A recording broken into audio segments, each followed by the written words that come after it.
check. Yung mga check, bones marginal osteophytes are again seen along the thoracolumbar vertebrae. Okay. Mayroon na kayong mild retro-wrist disease L4, L3. Itong sinasabi, alam nyo, naipaliwanag na ba sa inyo mga yan, marginal osteophytes? Hindi na ipaliwanag. Hindi Kasi, rin napaliwanag.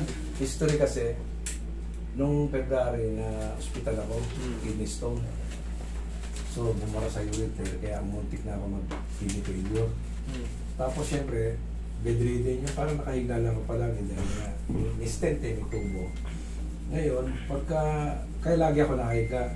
Nung February na yan, up to last month, naramdaman ko na parang nahirapan ako na ipagkilos ko sa likod.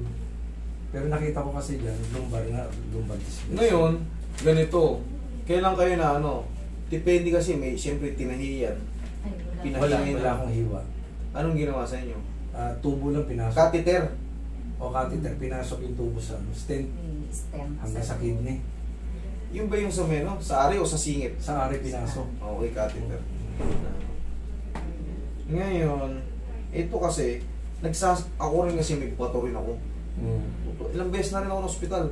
Hindi ako makaihi. Yung kaliwa ko, sobrang sakit. Manhid na manhid. Kaliwa ako sa bato. Oo, kaliwa. Sa kaliwa. Pero pag sa lumbar kasi, possible na magsabay siya. Hindi mo alam kung saan yan. Lalo pag tulad nito, meron tayong tinatawag na disc desiccation. Itong sa'yo, disc disease with osteophytes. Alam mo yung ibig sabihin nun? Ibig sabihin, tumatanda na yung mga buto-buto nyo, yung mga vertebrae nyo, ganito yung tsura ng osteophytes. Yan. Ang healthy disc kasi ganyan, no? Tapos, yan lining. Sa inyo, yan. Nakalagay naman dito, yan, no? Yung may check, merong ano rito ng ano, yan. Hindi kita to agad sa ano ayan, no? Pero sa malapitan, ganito ang osteophytes. Yan, bukol-bukol yung, magkakaroon ng spar yung vertebrae nyo. Ngayon, pagka pinihit nyo ng ganun, mabilis siya sumasakit. Bakit? Dumidikit. Tumatama ka agad sa disc. Napipirta kasi niya kagad yung disc. Ngayon, meron din kayong disc disease. Ano yung disc disease? May sugat yung disc nyo. Ganun ang disc disease. Kumbaga, sira na yung annulus fiber. Ngayon, hindi na healthy. Tuyo na pati yung nucleus nun. Damage. Kasi, bukod sa annulus disc, ito, meron yan sa loob. Meron pa yan sa loob na mas malambot. Bukod dito sa annulus fiber na to. Hindi kita to sa x-ray. Kung makikita nyo sa x-ray, gap.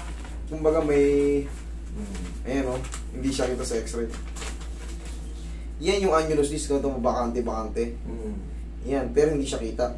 Ngayon, ang makikita lang natin dyan, kahit yung osteophytes, hindi nga gano'n man, ayan, makikita L4, L3, L4. Yan o. Dikit na. Hindi, makikita mo, nag-highlighten.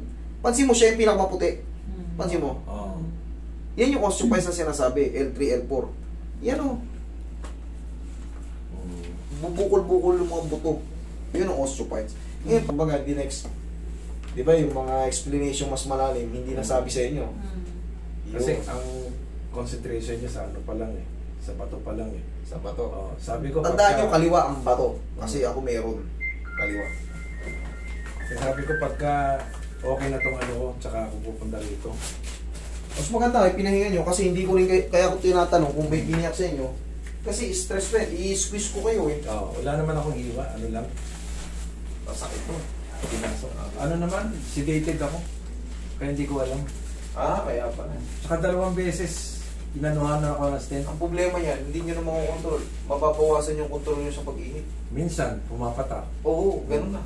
Wala na yung lock nung sa loob Kaya ako nagpaano ko yung ikakatiter na ako. Huwag na po muna, facing ko na muna. Kasi sasalpakan na ako ng catheter, hindi, namamaga na rin dito ko Namamaga, hindi ako makaihi Paano na ako ng catheter. Buti na lang, Sabi ko, sabit na po, iyan mo muna. Kasi alam ko mangyayari, yung control, wala na. Mawawala na Gusto mo mong pumigil na kaso may lumabas na pala. Malabas pa. Minsan, masabrit mo. Ganun lang. Yun ang consequences ng nakakatheter. Kasi luluwag na yung urinary tract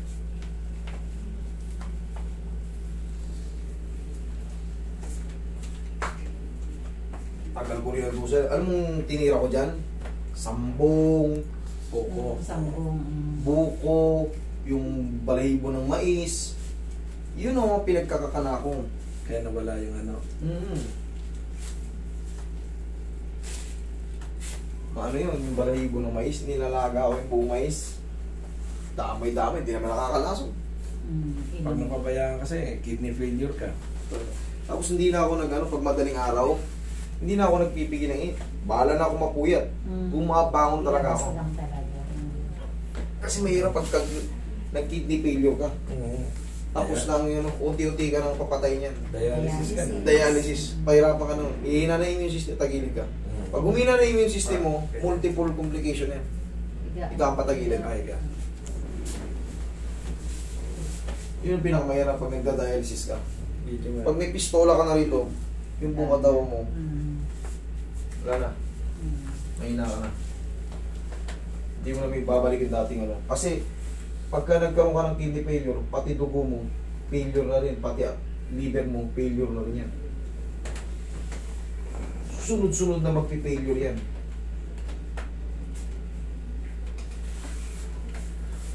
Tataas yung creatinine mo, yung lasyo mo sa dugo. Yan na. Hanggang sa mahina ka na, hindi ka na makapag-exercise. Siyempre, pag di ka na nakapag-exercise, alam mo na, ang kasunod, tataas na rin yung high blood pressure mo. Pero may mga doktor na dyan nagtuturo, tandaan nyo, huwag kayong mananatili sa gamot. Isa pa sa nagkakaroon ng, para magkaroon ka ng kidney failure dahil sa tinitik nating gamot. Hirap ang kidney nun. Hanggat maaari, tirahin nyo ng mga herbal. Sambong. Totoo yan. Sambong. Yung mga dahon nga ano. Mais nga. Balahibo ng mais. Buko.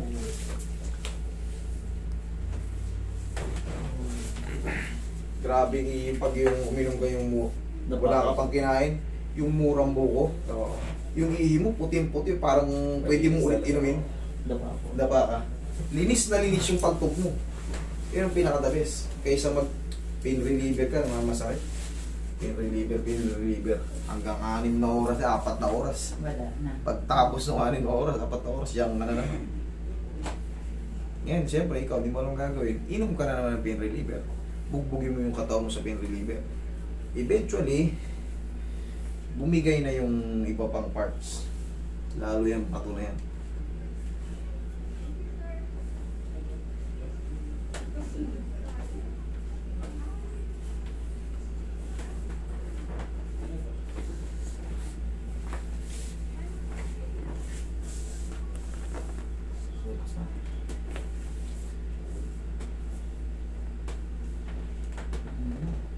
Subukan nyo yun, sir, ha? Dahon ng ano? Ayun, dahon ng sambong, meron ba kayo yan? Hanggat nandiyan kayo. kami ng dahon ng sambong. Tsaka yung ano, yun nga yung mais. Mais. Oo, malakas yun. Yung buhok mo yan. Yung Buhok ng mais. Bumili na lang kayo ng fresh na mais. Oo. Kayo nang bahala mag-ano ron. Problem. Yung osteophytes na yun, ang bilis niyang maipit yung disc kasi nga bukol-bukol. Kaya pag may mali siyang kilos, masakit. ipit ka agad, sakit ka agad. Kaya lang naman nagkakaroon ng osteophyte ang pagtanda ng vertebrae kasi nga, hindi tayo marunong mag-ano eh. Mag-squeeze. Nai-stack up. Nai-stack up. Kailangan natin ngayon mag-stretching. Para yung mga ano, maging healthy rin. Kasi sa stretching din nakukuha yung pag-healthy ng mga annulus. Pag hindi natin ginagalaw, stack up lang siya, hindi siya. Para makarecover lahat. Okay, tihaya, sir. Ito yung pinakamasarap sa lahat. Yung bata. Yun! Spine traction. Ang patangkad. Lagi po kayo pinapanood niya sa... Kita nyo naman, hindi naman sa pagmamayabang pero ang dami doon pupunta rito. Puro positive yung ano. Puro positive. Halos 100%. May mga mangilan-gilan ako tinatanggihan kasi mabugbog na sa fracture. Hindi ko kaya talaga. May limitation din yung ano. Pero mga pupunta rito, almost perfect ang ano. Magandang feedback. Inhale. Exhale. Kita nyo naman yan. More than 7,000 yung video natin sa YouTube. Oo nga, sa Iber. Kailan pa mag-go-go dyan? Mag 1 million na yan. Yan, magbabago rin yan. Kahit pa paano, pag nakahiga tayo, yan, sarili natin, kabila. Hindi yung dalawang kamay. Dalawang kamay. Yan, kahit pa paano, tatlong piga lang, 3 repetition, okay na yun. Tapos, lipat naman pa ganito. Mahalaga rin yan, para yung mga walking natin, walang sumasabit sa mga singit-singit natin.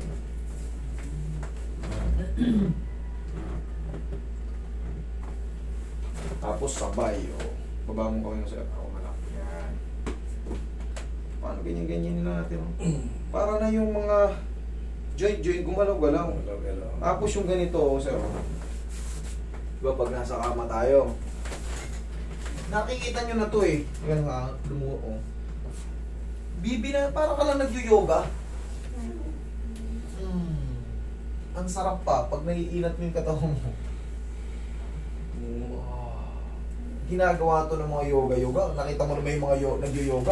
Ito, umaabot pa rito. Sa sobrang lambot. Kasi naano sila eh, yung flexibility na, palagi lang na-exercise. Iinat-inat nila yung ano. Ang ganda sa katawan mo. Okay, sana ma-maintain nyo kahit pa paano. Pitik-pitik na pagising nyo sa umaga, kahit tagisa no, ganyan no. Yan ang pinakasagot dyan. Yung osteophytes na yan, mapapantayan. Yung disc nyo, tightening man, pero hindi siya yung lubak-lubak na kagaya no ano. Kasi pag nai-squish yan, maliliit lang naman yan eh. Hindi siya mapapfracture talaga na yung talagang mabibiyak. Hindi. Ang daming chiropractic na naglabasan ngayon. Halos lahat ginagano, pinapalagutok. Hindi naman napapfracture. Dito sana lahat fracture yung ano. Di ba? Okay na po. Yan lang muna kayo. Pero ngayon, medication pa kayo. Wala, mura pa yan. Panatilihin nyo muna mag-herbal, ha? Mag-take kayo ng mga ano, pampaihi, pampaliro ng ano. Maraming sambong na ano. Dito sa amin, maraming sambong tanim dito. Kasi dito, ano pa rito eh. Yung bato ko, clear na. Wala nang bato. Okay. Yung huling ano. Mas maganda. Nakalaya na kayo yan. Nakakatakot yan. Pag Nakaligtas na. pistola na kayo, wala na. Na-confine niya. Ang totoo, pag napistola na kayo, gastos na lang yan. Isa lang kauwian nyo rin yan. Isa lang ang kakauwian nyo yan. Pag dinadialysis na kayo. Dialysis na. Buti nga nasa. Kailangan talaga, bago kayo ma-dialysis, ma-avoid nyo na yan. Matakasan nyo kagad yung pistola. Pag pinistola na kayo, hihina na kasi ano nyo eh. Hihina na yung immune system nyo. Kailangan mag-walking din kahit paano papawis. Hindi nyo kailangan magtatakbo, mag-jacket kayo para pag lumabas yung pawis, maganda yung blood circulation. Sa umaga, para naman yung puso nyo maging healthy. Kailangan lahat.